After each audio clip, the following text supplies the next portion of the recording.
Hello friend, नमस्कार. मी प्रियंका. श्री स्वामी समर्थ.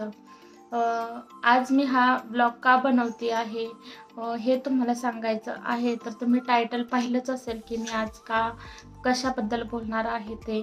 हा माझा फर्स्ट ब्लॉग आहे की मी डायरेक्ट समोर येऊन बोलते. तर तुम्ही अगोदर बघितले होते व्हिडिओ वगैरे की तो आय डी वेगळा होता आणि हा आय डी वेगळा आहे. हे नवीन अकाउंट का ओपन केलं आहे असा प्रश्न तुम्हाला पडलाच असेल, पण त्याच्याबद्दलच मला तुम्हाला सांगायचं आहे की हा नवीन आय डी का ओपन केला यूट्यूबवरती. तर मी आता 2 वर्ष झालं मी यूट्यूबचे व्हिडिओ अपलोड करते. 1 वर्षापूर्वी 1-1.5 वर्षापूर्वी मी फक्त 80च व्हिडिओ अपलोड करत होती. त्या टायमिला मला काही माहीत नव्हतं की यूट्यूबवरती ब्लॉग बनवतात, की आपण ब्लॉग बनवून आपण म्हणजे आपल्याला जे येतं ते आपण तुम्ही पोस्ट करू शकता. हे मला काही आयडिया नव्हती. फक्त मी अंश लहान होता, 2-2.5 वर्षाचा होता आणि त्या टायमिला त्याचे खूप असे मी व्हिडिओ वगैरे मला पहिल्यापासून सवय होती की व्हिडिओ काढायचे, पोस्ट करायचे. मी इंस्टालाही भरपूर त्याचे व्हिडिओ काढलेले आहेत आणि माझ्या मोबाईलमध्येही भरपूर आहेत. तर मला असं वाटायचं की मोबाईल चेंज झाल्यानंतर ना आपण काही खूप स्टोरेज झाल्यावरती व्हिडिओ डिलीट करतो. तर मला असं वाटायचं की अंशचे व्हिडिओ डिलीट न करता आपण यूट्यूबला टाकू शकतो, या इंस्टाला टाकू शकतो. म्हणून मी यूट्यूबचा आय डी ओपन केला होता आणि अंशचे व्हिडिओ मी तिथे टाकत होते. पण 1.5 वर्ष मी तेच करत राहिले. अंशचे व्हिडिओज फक्त अपलोड करत राहिली आणि गेले 6 महिने झालं की मला असं वाटलं मी आता जॉब तर नाही करू शकत. मी ह्या अगोदर जॉब करत होती. अंश झाल्यानंतर मी घरीच होती. तर मी घरी बसूनही खूप काही करू शकते असं वाटलं मला की यूट्यूबवरती मी खूप जणांचे ब्लॉग बघायचे. तर त्या ब्लॉग बघताना मला असं वाटायचं की मीही घरात बसून मला ज्या ज्या ॲक्टिव्हिटी येतात, ज्या ज्या म्हणलं आर्ट झालं, रेसिपी झालं, रांगोळ्या झालं, या माझं डेलीचे ब्लॉग मी काय करते, आम्ही कुठे फिरायला गेलो तर ते किंवा अंशच्या ॲक्टिव्हिटी मी तेही पोस्ट करू शकते. म्हणून मी यूट्यूबच्या अकाउंटवरती गेले 6-7 महिने झालं मी ते पोस्ट करायला सुरुवात केली आणि ब्लॉग बनवायला सुरुवात केली. तर ब्लॉग बनवताना खूप ते इझी नव्हतं बनवणं. म्हणजे मला तर आधी सांगायलाही कोणी नव्हतं. मी सुरू केले यूट्यूबचे काही व्हिडिओ बघून. कुठं असं कोणाचे व्हिडिओ बघून एक प्रगती आहे. तर ते प्रगतीलाही मी विचारलं होतं की तू ब्लॉग कसे बनवते, काय बनवते? तर तिनेही सांगितलं होतं की अशा प्रकारे मी ब्लॉग बनवते आणि ह्या ॲप्लिकेशनमध्ये जाऊन मी असे व्हिडिओ एडिट करते. पण मलाही स्टार्टिंगला आधी जमलं नाही. भरपूर व्हिडिओ असे होते की त्याच्यात बॅकग्राऊंडचाही आवाज येत होता. हळूहळू शिकता शिकता मी खूप शिकले. आधी ज्यावेळेस मी ब्लॉग बनवण्या अगोदर त्याच्यावरती सबस्क्राईब होते फक्त 300 ते 200 असे सबस्क्राईब होते आणि जेव्हा मी ब्लॉग स्टार्ट केले तिथून ते 3000 सबस्क्राईब झाले होते माझे आणि व्ह्यू पण 4,75,000 झाले होते. आणि माझा हा ब्लॉग असे सुरू असायचे आणि मी इंस्टाचे काही स्वामी समर्थांचे व्हिडिओ डाउनलोड करून मी माझ्या चॅनलवरती पोस्ट करत होते स्टोरीला. तर हे मला काही माहीत नव्हतं, आयडिया नव्हती की आपण इंस्टाचे व्हिडिओ यूट्यूबवरती येऊन पोस्ट करू शकतो आणि ते पोस्ट केल्यानंतर ना आपला आय डी ब्लॉक टर्मिनेट करू शकतात किंवा हे अशी काहीच आयडिया नव्हती मला. आणि मी इंस्टाचे व्हिडिओ कॉपी करून मी इकडं पोस्ट करत होती. पण आधी स्टार्टिंगला कॉपीराईट म्हणून आलं तर मी काही व्हिडिओ डिलीटही केले. पण मी आत्ताचे काही 2-3-6 महिने मी म्हणजे स्वामी समर्थांचे व्हिडिओ होते, त्यांचे मोटिवेशनल स्पीच होते. काही लेडीजला खूप आवडायचे ती स्पीच. त्या मला कमेंट करूनही बोलायच्या, ताई तुम्ही खूप छान स्टोरी टाकता स्वामी समर्थांबद्दल आणि ते ऐकल्यानंतर आम्हाला खूप छान वाटतं. तर मलाही असं वाटलं जर आपण हे शॉर्ट व्हिडिओ टाकल्यानंतर ना जर कोणाला आनंद होत असेल तर का नाही टाकायचं. म्हणून मी ते रोजचे शॉर्ट व्हिडिओ टाकायला सुरुवात केली आणि शॉर्ट व्हिडिओ टाकत असताना मला कल्पनाही नाही आली की एक असा टाईम येईल की माझं अकाउंट टर्मिनेट करतील.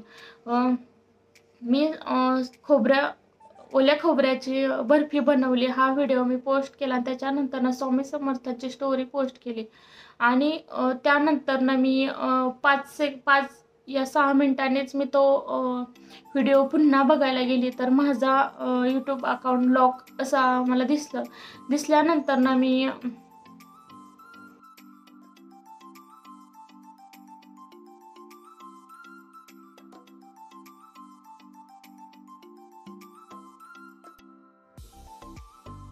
अशा प्रकारे मला यूट्यूब अकाउंट लॉक असं दिसल्यानंतर मी तिथे पूर्ण ते ॲप्लिकेशन डाउनलोड केले. तर डाउनलोड केल्यानंतर मी खूप घाबरली होते आतून की माझं अकाउंट काय झालं. मी 3000 सबस्क्राईबसाठी मी खूपच प्रयत्न केला होता. माझं छोटं बाळ असूनही मी रांगोळ्या काढ, कुठं रेसिपी बनव, मंडला बनव, हे खूप धावपळीत मी ते गोष्टी करत होते. घरातलं सगळं काम आवरून मला जो वेळ भेटेल त्या वेळात मी ते व्हिडिओ बनवत होते. आणि व्हिडिओ बनवत असताना असं नाही की तो व्हिडिओ बनवला तो आपण अपलोड केला असं नाही. त्याला खूप मेहनत लागते आणि एडिटिंग वगैरे त्याला खूपच प्रोसेस असते. आणि मग त्यानंतर तो व्हिडिओ 4 मिनिटाचा असू या 2 मिनिटाचा असू, त्याच्यासाठी सुद्धा खूप मेहनत लागते आणि तो व्हिडिओ अपलोड होतो. असा इझी तो व्हिडिओ अपलोड होत नाही.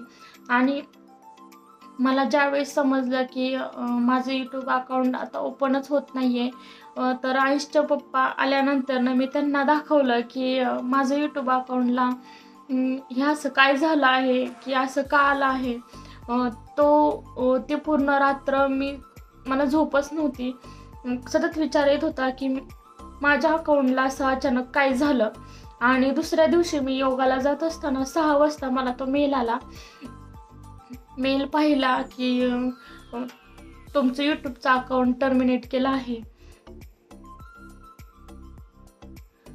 त्यांनी तो मेल केल्यानंतर मी शॉक होते की ह्यांनी म्हणजे यूट्यूबवाले असं कसं करू शकतात की त्यांनी हे का नाही पाहिलं, ह्याच्या मागची तिची मेहनत किती होती. निदान ॲटलिस्ट मला एखादा मेल करायचा होता की तुम्ही हे व्हिडिओ नका अपलोड.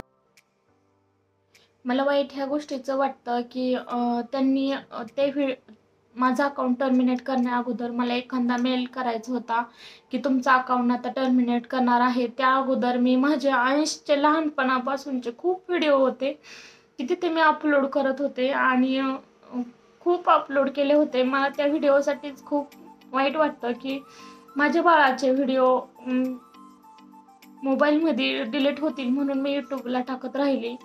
आणि तेच त्याचे फोटो त्याचे व्हिडिओसाठीच मी यूट्यूब अकाउंट खरं तर ओपन केलं होतं आणि तेच मला भेटत नाहीये. ह्याचं खूप वाईट वाटलं. माझ्यासोबत ही एवढी मोठी गोष्ट घडली, दुसरं कोणासोबत न हो अशीच मला इच्छा आहे, अपेक्षा आहे, म्हणून मी हा व्हिडिओ बनवते. जो कोणी माझे व्हिडिओ बघत असेल आणि त्यांनी यूट्यूब अकाउंट ओपन केलं असेल आणि ते जर इन्स्टाचे व्हिडिओ जर यूट्यूबला टाकत असतील तर त्यांनी ही खूप मोठी चूक करता. ही चूक न करता तुम्ही यूट्यूबच्या अकाउंटला आपण इन्स्टाचे व्हिडिओ नका टाकू. आपलाच लॉस आहे, यूट्यूबचा नाही आहे. आपल्यालाच खूप मोठा शॉक बसतो की आपण एवढे व्हिडिओ बनवले, एवढे ब्लॉग बनवले आणि त्या गोष्टींकडे न बघता त्यांनी फक्त आपण कुठून कॉपी केला आणि कुठे पेस्ट केला हेच बघतात. त्यांना काही घेणं देणं नसतं की त्याच्या मागची मेहनत किती आहे, किती इमोशन आहेत, त्यांना काही घेणं देणं नसतं. जर माझे कोणी हे व्हिडिओ बघत असताल आणि तर लाईक आणि शेअर सबस्क्राईब नक्की करा. मी पुन्हा एकदा नवीन सुरुवात करते व्हिडिओ बनवायला. तर मी आत्ता पुन्हा सुरुवात करणार आहे यूट्यूबचे. जसे आपल्या रेसिपी बनवत होती तसे मंडला आर्टचे, रांगोळ्यांचे. मला जसं तुम्ही पहिला सपोर्ट केला सबस्क्राईब करून माझे रोजचे डेली व्लॉगचे व्हिडिओ बघून, तसा आता मला पुन्हा तसाच सपोर्ट करा आणि शेवटपर्यंत माझे व्हिडिओ नक्की बघत जा.